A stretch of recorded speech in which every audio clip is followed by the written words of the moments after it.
Welcome to the HR Dialogues, a show where we talk about HR and the future of work. I'm your host, Dr. Dieter Veldsman, and today we'll be talking about the frontline worker experience.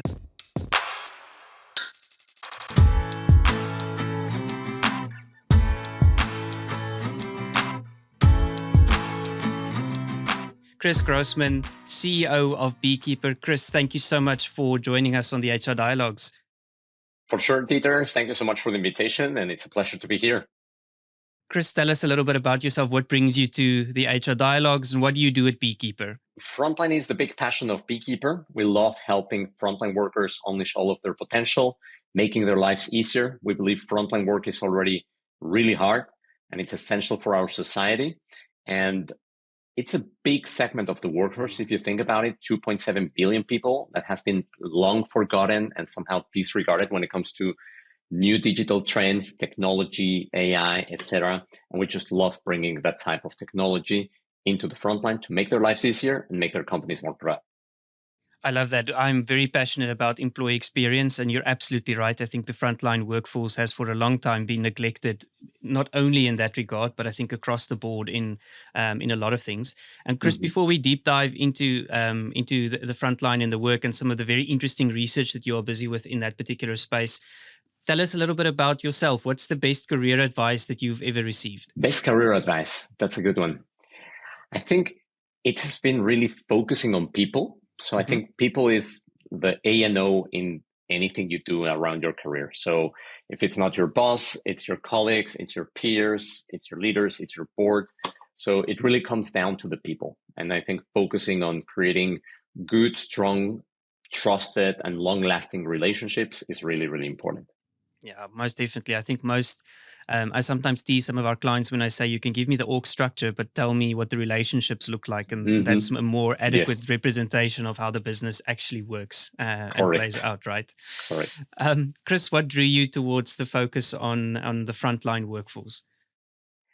Well, I grew up in Mexico City, and both of my grandparents were frontline workers. One of them worked in a copper factory, the other one in a paint factory. And I had the chance to spend countless afternoons and summers working with them, for them. My dad is also an entrepreneur in the frontline space in Mexico. So I think that's where probably the strong professional bias comes from. Chris, to lead us into the conversation, you've mentioned a couple of really important things. I think high levels of uncertainty in the frontline workforce. I think there's been a lot of change when we start thinking about things like AI, digital transformation.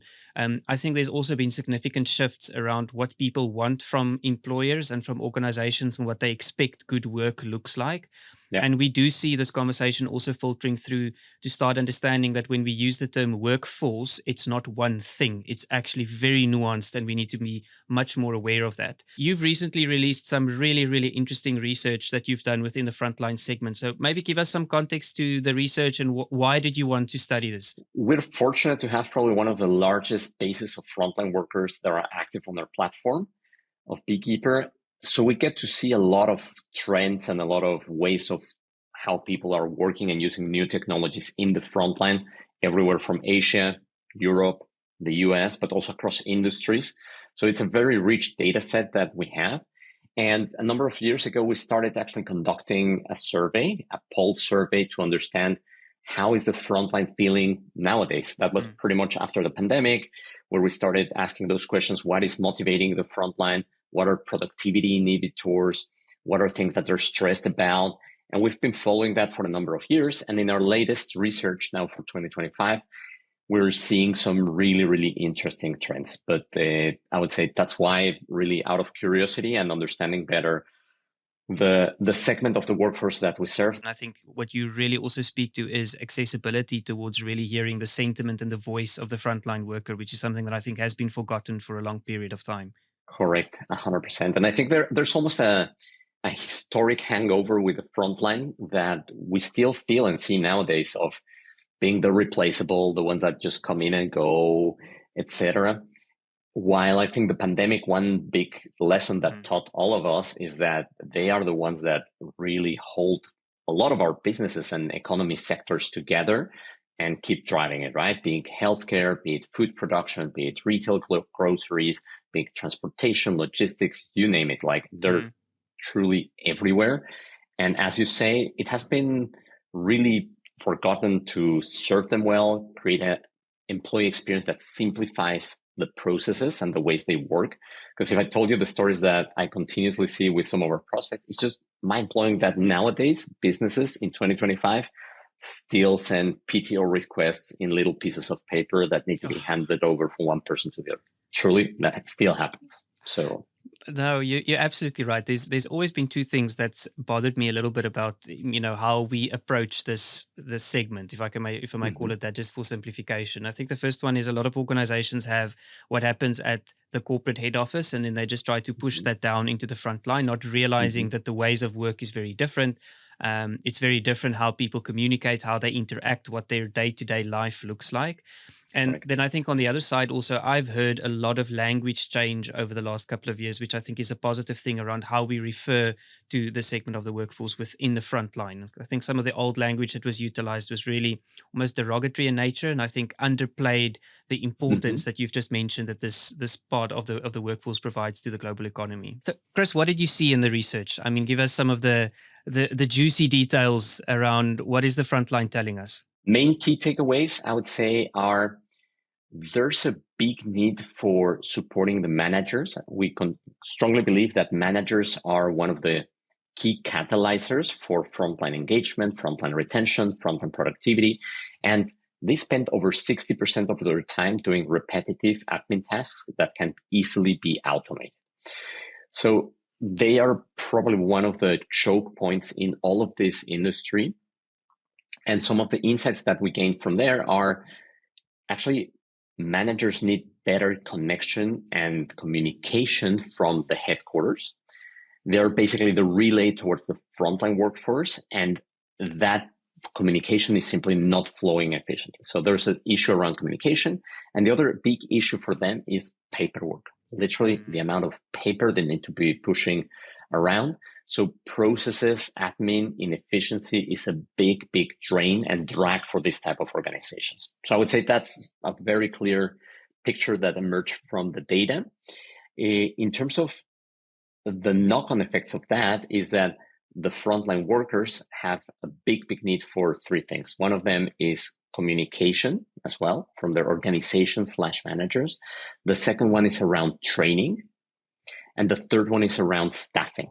So staffing is also a big, big issue. We've heard about it, how hard it is to find qualified workforces. I think the pandemic had an unintended effect that basically shifted around a lot of workers from one industry to the others, draining some of those industries, moving them a little bit to others, and in some cases even taking them out of the industry completely. I want to double click a little bit on the first comment you made around the manager piece, and we know from a lot of previous discussions exactly your point that the manager almost acts as a bit of a gateway between the worker and the organization, whether that's for development opportunities, whether that's for day-to-day management, whether that's for connecting people to what the real work is that they're doing and the work environment and others.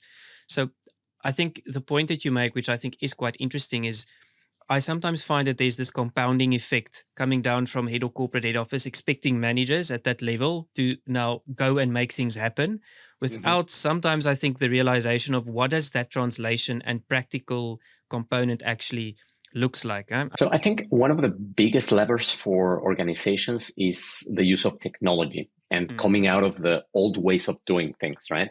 I would say to the example that you gave, I think if you unpack it a little bit, things that are around it is this notion of cascading information and saying, you know what, we just put out there a PDF into an email list of managers all at my organization and they'll do the job, right? And actually, no, it's also the job of the headquarters of the leaders to be right there in the front line, giving their voice, showing their face, being present. And there's no way around to do that at scale and the scale that frontline businesses have, where 80% of the workforce is out there, then leveraging technology. And that leads actually to one of the second insights, which is in the past, there was a lot of paper and continues to be a lot of paper cascades, information cascades, etc. But now the frontline is starting to experience, I would say, a renaissance, getting tools suddenly developed only for the frontline. But those are, in many cases, only point solutions Yeah. or the type of tools that desktop workers use themselves. Because that's the ones that are conceiving the solutions and say, hey, if I'm already using this tool from a legacy vendor in the desktop world, why not just try to put it out there, right? It has a mobile app, it should work. Well, Yeah. turns out making software for the frontline is also very, very special and almost a different discipline than creating software for the desktop. In the same way as it's a different discipline to create B2C software for the consumers as it is for the enterprise, it's the same story with desktop and frontline, right? So the frontline right now is confronted with a bunch of legacy methods that they used to have: paper, pen, oral communication, language barriers that you need to overcome. You're translating your communications into 10 different languages and making posters, etc. So there's a lot of that still going on. You have a bunch of point solutions coming, trying to address, hey, this is how you do maybe recognition only better, or shifts only better, or that only better, right? But I believe strongly that the new and the big trend and where the end game is for frontline technology is in a one holistic platform, a one-stop shop, how we call it, that really brings all the pieces together that are relevant for the frontline workforce. In the same way as Microsoft and legacy providers have done great doing that for the desktop workers, I think the big opportunity is right now on that end for the workforce end. So as a leader, you need to be thinking, what's that one-stop shop experience that I can offer my frontline that caters for language translations, super easy mobile experience, unprecedented type of adoption and the usage rates, etc. Right? So that's, I think, the big trend that we're seeing, where managers are just a crucial part in all of this. I do agree with the point that you make on, and I think there's almost a couple of years ago, to your point, there was this shift from technology being designed in a functional way. So we were very strong on, as long as it gets the job done, it's fine.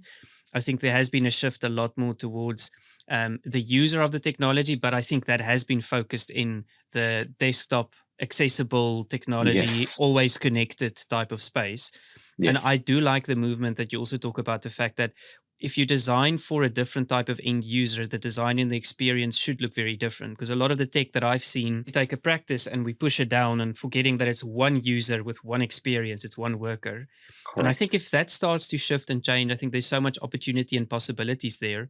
Because another trend that I've started to notice is where these technologies do not meet the need of the front line. And I don't support this, but I think a lot of organizations then go towards personal technologies, right? And Mm-hmm. that boundary then between the frontline worker at work versus the frontline worker at home starts to blur. You don't want to receive your schedule on a personal, whether that's WhatsApp channel device. You don't want it, because that means that I'm never away from work. And I think that's something to really be aware of, even as a manager, to say, but how do we install the right channels?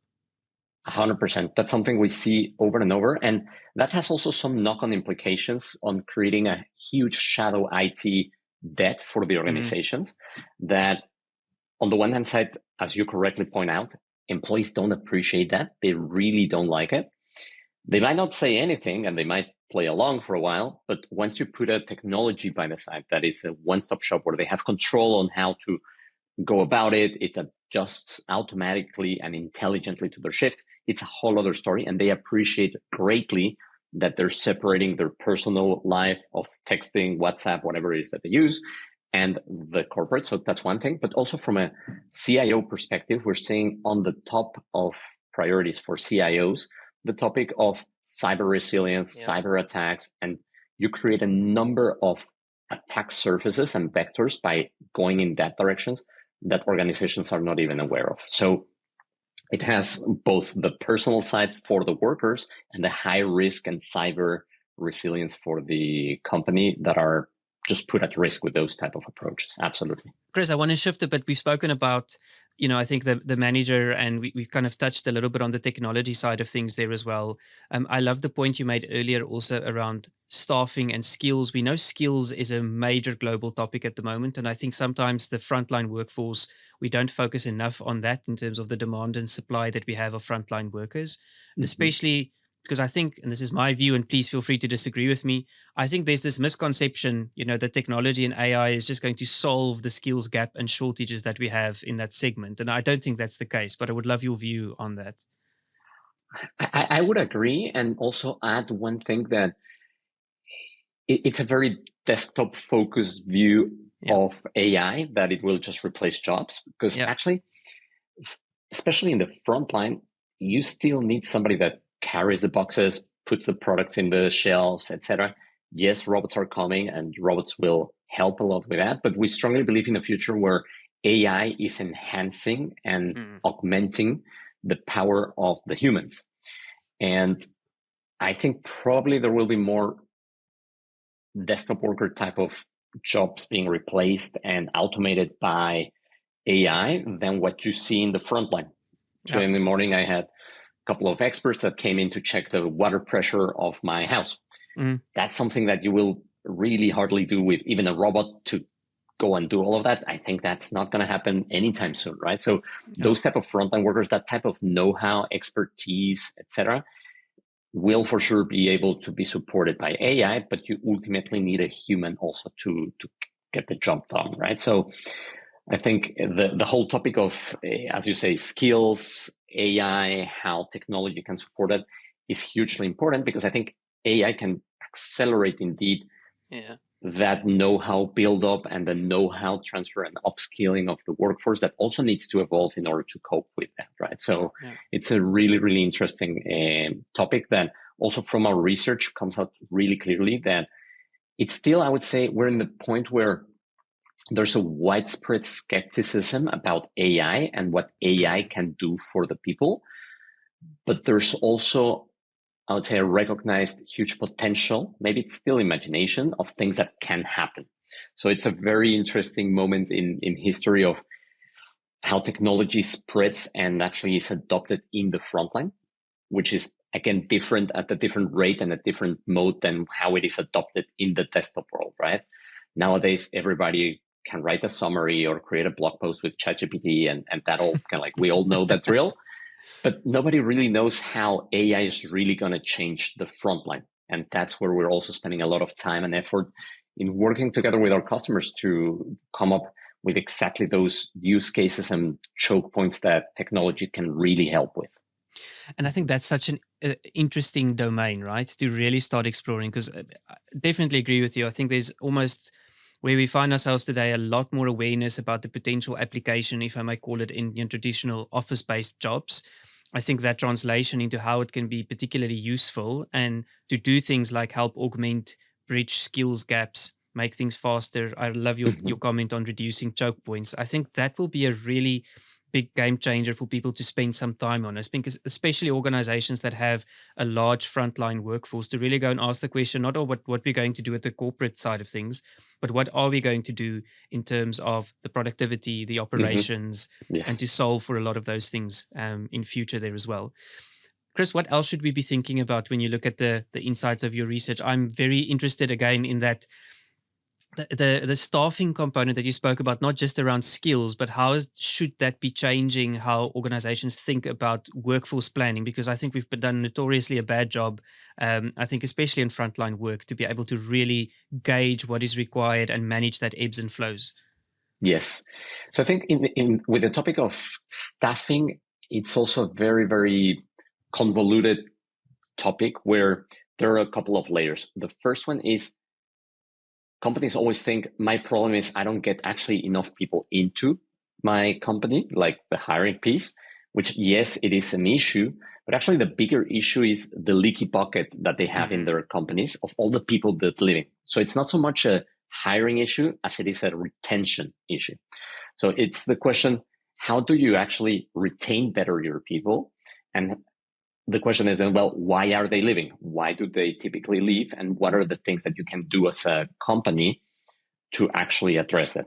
And in our research, we also found out that from year to year, we're seeing an improvement in retention, which is actually a good trend, but it's still really high. So it dropped from, in 24, in our trend report 24, we saw that 52% of the workers had changed jobs in the last 12 months at the highest level.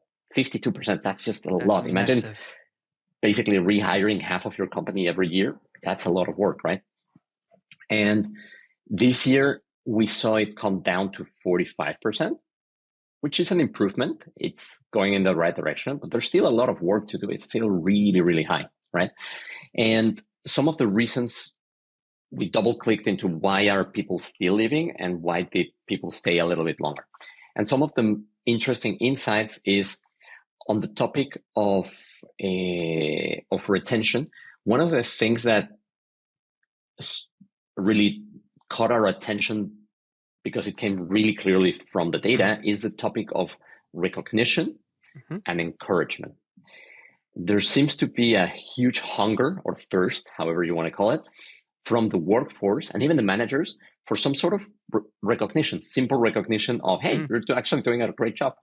Things are tough and you guys managed to navigate this really well. Like those simple things seem to be one of the directions which companies, maybe in the struggle of things, sometimes forget to just say, hey, you're actually doing a great job. We really value having you here. And so great that you continue to choose being with us. I think that piece of recognition is crucial. It's also something that technology can really strongly support to make that happen in a much more widespread manner rather than just the one or two managers that actually do think about it. But that's, for example, one of the topics around retention, etc., that also caught our attention. That is, I would say, relatively a quick win, if you want to think about it. But it does require some thoughtful approach to it and making it happen in the right way, especially for larger organizations. Yeah, I think there's also the part there that recognition has to be authentic, right? And it has to happen in the moment. And I think it has to come from somebody that you know it matters and it's well meant and well intended. So it doesn't feel a little bit like, if I may call it, surface level, oh, I know I need to do this. Something that we found in some of our other research that I think is quite interesting and relevant is that it's also important to differentiate between recognition, which is like praise, well done, and appreciation, which is like, I see the effort that you've put in. I see how you've pushed things forward. I see how you've made a difference. And I think the appreciation side of things, we are so limited in a lot of things, because I think it doesn't necessarily come natural for a lot of people. And then they default almost more towards the structured recognition. Oh, but we have a recognition program. I give you feedback twice a year. And that doesn't work. You need that appreciation, human touch, human component. So it's quite interesting that you found something similar in the data. Chris, why do people leave? If I might put you on the spot, what came out of the data? Yeah, sure. So we found the number one thing that people are leaving, and that's probably a hard one to solve for, but it's actually the fact that they struggle with inflation, increasing costs, and they're looking for a better salary. So that's one of the reasons why people are leaving. It continues to be the number one. Already in the last 1-2 reports, that was the number one reason, looking for a better salary. But what caught our attention is that the number two was actually not too far from it.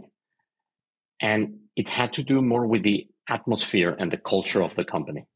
Yep. So one of them, I would say, is the hard factor, money. And it's not always the solution to say, I'm just going to increase everybody's salary and retain them. Not always possible, right? So that's number one. But number two is actually really close to number one. That caught our attention. That wasn't the case in the past.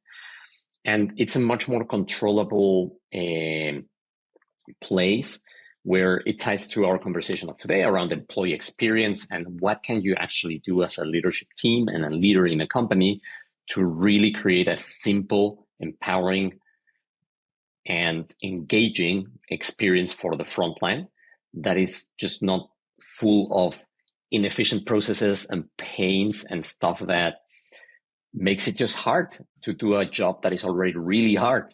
So that's, I would say, the side of the culture that we found that was also very, very interesting. I come out of the employee engagement domain quite significantly, and very often we talk about, but what is it that really creates the atmosphere or the culture within an organization? And I think sometimes we overcomplicate it by all sorts of fancy things that we think really makes a difference. And for me, I found go speak to people to hear what their real needs are and what's important to them.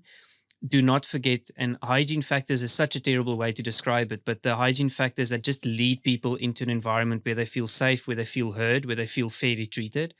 And it was Yes. quite interesting out of an article that I read recently, which also formed part of our annual HR trends report, was really this idea that a lot of people are actually starting to choose jobs, especially in frontline type of opportunities, where they do say, but my basic needs are being met. So the fair pay component that we spoke about.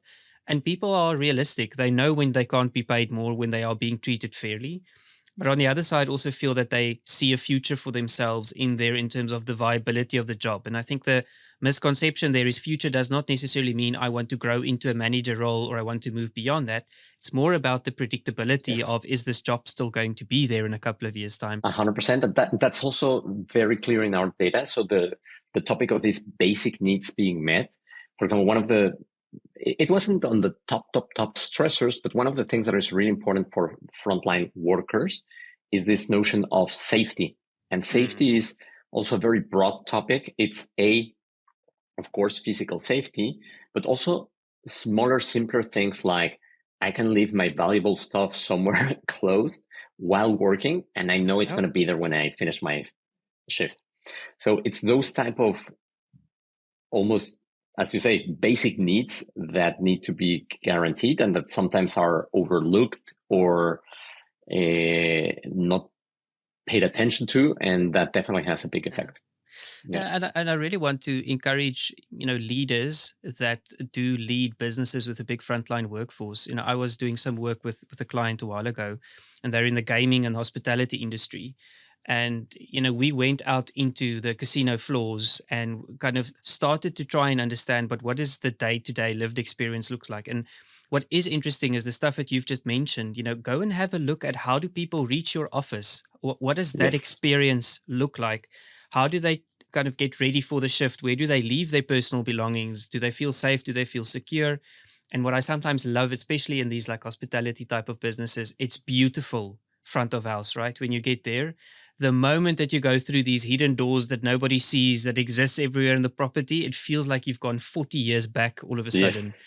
as part of 100%. that. So I think there's these disconnects, and people realize and acknowledge, or people realize it and they see it. And I think organizations need to acknowledge that we can do better in terms Yes. of those different elements there. So no, it makes a lot of sense in terms of what you're saying. And I think it's so important to understand just the needs piece, and what really is the needs that we're trying to solve for. Chris, you spoke about productivity as well. And I think it is a big topic, not only from an organizational point of view, but a global point of view when we think about things like the productivity paradox, and are we really becoming more outcome focused with all the new technologies and things that we implement? Some interesting insights in the productivity side of things that you saw? There are a couple of productivity inhibitors that we found also both in managers and in managers and frontline workers. And for example, the top three for the managers are unclear communication and priorities from upper management. That seems to be holding them back, and it's something that they truly need to unleash their potential. The second one continued to be manual processes and administrative work. That is one where it just screaming for AI and technology to help there for sure. And the last one is insufficient training, both for themselves and their teams. So unclear communication and priorities, admin and manual work, and insufficient training. Those are, I would say, the three barriers of productivity that we're seeing with the managers. Interesting enough, if you look at how that looks like for the workers, if you ask them like, what do you need in order to be more productive and what is hindering you to do that? It's open communication with their managers and the possibility to ask questions. So that's one. The second one goes even a little bit deeper in the communication space, but it's about trust and transparency from leadership in terms of how are company goals being decided, how can we better understand it, even voice our opinion. So those two were actually interesting on the worker level. And the third one is training and development opportunities. They feel with that they can of course, get more out there, right? So those are some of the, I would say, main productivity inhibitors that we have been seeing and identifying in the data. Mm-hmm. Yeah. And I think, these are all, I think, things that a lot of people experience and can definitely resonate with. And Chris, I want to shift us a little bit to the conversation on, you have a lot of HR professionals listening in today and hearing and probably recognizing and will have a multitude of very valid reasons on why some of these things do play out the way that they play out. Mm-hmm. Let's talk a bit about how can HR influence this frontline worker experience? Where do you see the role that HR needs to play going forward? Absolutely. I think the very interesting thing is that when it comes to the frontline in the organization, there tends to be a bit of a siloed thinking of, well, HR does only this and operations does that and leadership does this. And I think the big opportunity and the invitation for HR leaders listening here is you are the ones that can be the catalyst, owner, and leaders when it comes to really driving the frontline experience. And yes, it will require to collaborate with IT folks, with operation folks, etc. But as with these, I would say, legacy problems that have been around for decades, where there's a reason why it hasn't been solved, I think taking ownership of that and saying, you know what, we are going to be the ones driving this, it's really, really important. I think that mindset of it will go beyond HR and I need to work with these other folks to make it happen, that's actually the key piece. And for that to work really well, I think the opportunity for HR is to understand how that experience will impact the business. Like what's exactly the top line and bottom line impacts that we're going to be having and driving with this, so that it doesn't only stay in, let's say, a feel good HR initiative, but hey, we're actually driving the business here, because without people, frontline businesses are just nothing. And that's why I think HR is in the pole position to take leadership for exactly this issue. You make a very valid point, and it's something that we also encourage a lot of HR professionals to do, is to say, start thinking outside of HR. And sometimes your role is just to get the right people around the table and facilitate that discussion. And I think Yes. especially with employee experience, regardless of whether it's frontline workforce or elsewhere, most of the employee experience is actually not in the purview of the HR professional. But I think we can play such a key role in making sure and picking up that those things just make sense. And I'm a firm Yes. supporter of move away from siloed thinking and think horizontally about the business. What's actually happening with people in their day to day, and how and who do you they need to get around the table to have that type of conversation, whether it's facilities, whether it's health and safety, whether it's IT, whether it's marketing, whether it's comms. I think that has to be something that the HR professionals take ownership of. 100%. 100%. And in every industry, it will be a little bit different, because as you said, people in manufacturing will be thinking maybe about health and safety. They need to work together with the health and safety team. In other places, retail, it will more maybe brand experience and customer and sales, etc., and sales enablement for the shop floors, etc. Right? So there's always nuances depending where you go to, but I think HR is primed to be the leader and the linchpin when it comes to this type of changes.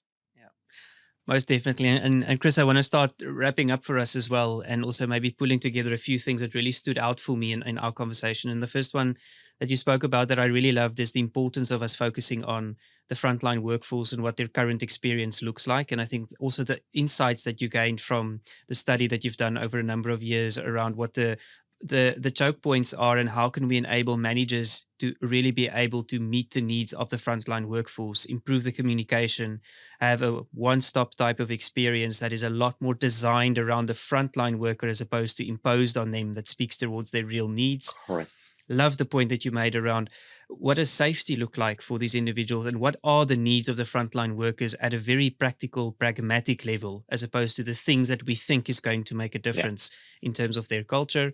Strong focus that you have on that, how can the role of AI be incorporated into the frontline workforce experience in the future, to the good of the human touch and the human element, so that the whole idea around augmenting work in the future. And I really love the point that you made around how HR can act as a catalyst for improving the frontline worker experience and bringing the right people to the right conversations to really make that difference. Chris, so many good insights. Really loved having you on the show. where can people follow you and the work that you do at Beekeeper, and where can they get hold of this excellent report? Yeah, for sure. So you can follow me on LinkedIn. I'm quite active there, always sharing some thoughts around HR, technology, Frontline. So that's one place where you can for sure find me. The other one is on our website, www.beekeeper.io. We have a wealth of resources and studies that we have done, like the report that we spoke about, and other case studies on how innovative HR leaders are actually bringing the frontline experience forward and offering and creating that one-stop shop that really solves so many of the business issues that they're having. Thank you for taking the time for sharing your insights on the HR dialogues. To the listeners, please do go and check out Chris's profile and do follow him on LinkedIn. Really, some fantastic insights for you to get your teeth into. From our side, thank you for joining for this episode, and we will see you soon. Bye bye.